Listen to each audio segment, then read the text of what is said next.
A police officer that's out of line in any way is to give us time, date, circumstances, officer's name and number, and we'll...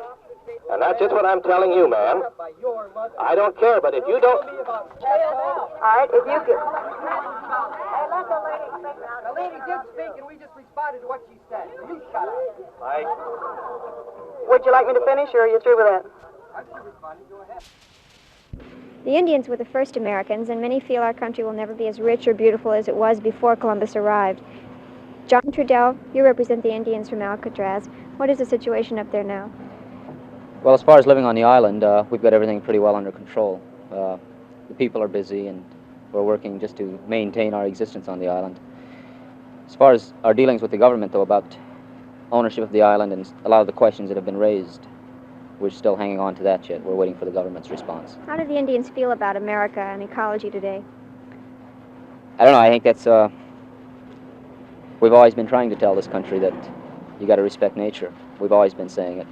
We fought for it. You think you had a special insight? We have to. We're people of the land.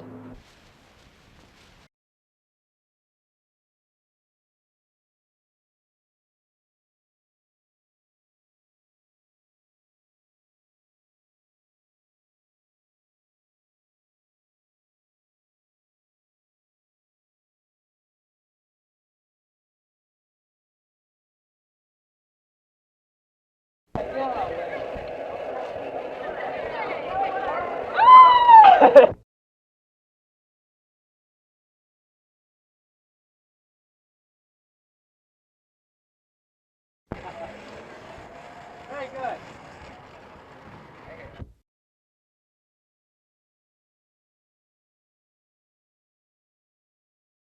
Mr. Thornton, what has been the reaction of the students to Earth Day activities here today? Actually, I've never seen anything like it. The response has been tremendous. These kids have really come through and have made this one of the most exciting days Morse has had. Mr. Rodriguez, what does that armband stand for? It stands for living in a foul environment. It was made up by one of my colleagues, and we have a group here on campus of students who are very concerned about the situation, and we have meetings after school, and we sort of spearheaded this whole thing that happened today. What has been the most exciting project the students have done here today? Well, I think getting to school on different vehicles that don't pollute, bicycles, walking, tricycles, skates, skateboards. We had a teacher that rode a horse.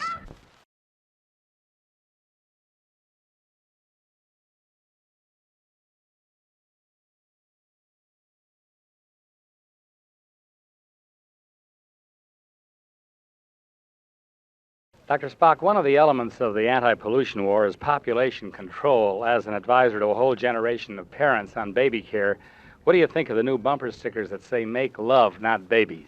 I must say they startled me, but I agree that we've got to hold our population down in the United States as in the rest of the world, and that certainly 2 children per family, I think, is going to be at least the moral law in the future, though I don't think it can be exactly the legal law. You don't think that government can enforce this type of thing?